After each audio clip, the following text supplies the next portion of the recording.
current voltage graph for given metallic wire at two different temperature T1 and T2 shown in figure, identify which temperature is larger। ठीक है, current voltage graph same metallic wire का T1 temperature और T2 temperature पे draw किया गया। सो इस तरह से आया, this is for T1 and this is for T2। आपको आइडेंटिफाई करना है कि कौन सा टेम्परेचर ज़्यादा है।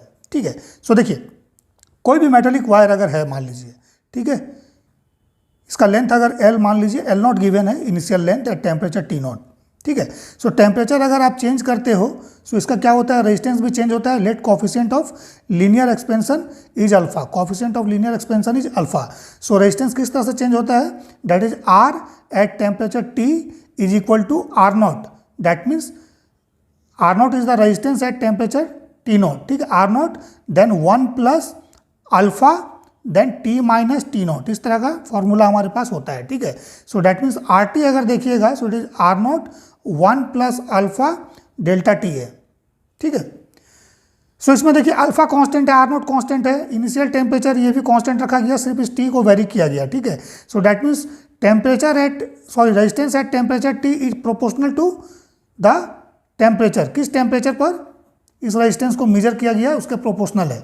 सो जिस टेम्परेचर पर रेजिस्टेंस ज़्यादा होगा, ठीक है ना, वो टेम्परेचर भी ज़्यादा होगा। क्योंकि रेजिस्टेंस में अगर मान लीजिए इस तरह का मेटेलिक वायर में अगर टेम्परेचर अगर आप वेरी करते हो, टेम्परेचर इंक्रीज करोगे सो इसका रेजिस्टेंस भी इंक्रीज करता है। मीन्स अगर T को हम लोग इंक्रीज करेंगे so resistance T at T will also increase. इसको याद रखिए, बेसिक कंसेप्ट है। ठीक है, resistance will increase when T will be increase. ठीक है, सीधा सा कंसेप्ट है। सो देखिएगा इसमें कि रेजिस्टेंस ज़्यादा किस में है। सो रेजिस्टेंस कैसे निकालते हैं हम लोग, सो V इक्वल टू IR होता है बेसिक फार्मूला।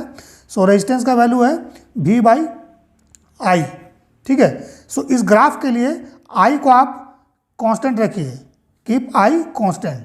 ठीक है,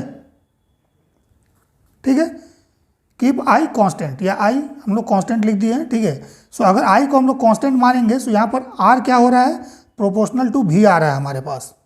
करेक्ट है। सो देखिए सेम I के लिए देखिए V किस में ज़्यादा है, सो मान लेते हैं यहाँ पर I हम लोग मान लेते हैं। सो सेम I, सो यहाँ से क्या करना है, आप एक परपेंडिकुलर इस एक्सिस पे ड्रॉ कीजिए इस तरह से। ठीक है, सो ये क्या करेगा, इस ग्राफ को इस ग्राफ पे 2 पॉइंट पे कट किया, इसको इस पॉइंट पर, इसको इस पॉइंट पर, यहाँ से परपेंडिकुलर प्लॉट कीजिए। ठीक है, सो अगर टेम्परेचर T1 पर इस I के लिए वोल्टेज निकालना है so this will be the voltage V1 and this is V2। Means T1 temperature पर अगर करंट और वोल्टेज मेजर कीजिएगा सो अगर I हमने करंट लिया है this one, so voltage V1 आएगा, और T2 टेम्परेचर पर सेम करंट अगर लीजिएगा सो मेटेलिक वायर के क्रॉस पोटेंशियल डिफरेंस V2 आएगा। ठीक है, सो यहाँ पर देख सकते हैं हम लोग कि V1 जो है लेसर देन V2 है, या फिर बोल सकते हैं कि V2 is greater than V1। ठीक है, सो V2 ग्रेटर देन V1 है। करेक्ट है, सो V2 अगर ग्रेटर देन V1 है सो V2 किसके लिए आया, इस ग्राफ के लिए है।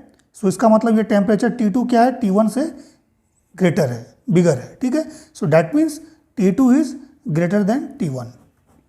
क्लियर है, ठीक है ना। सो टेम्परेचर बढ़ेगा, रेजिस्टेंस बढ़ेगा, सीधा सा।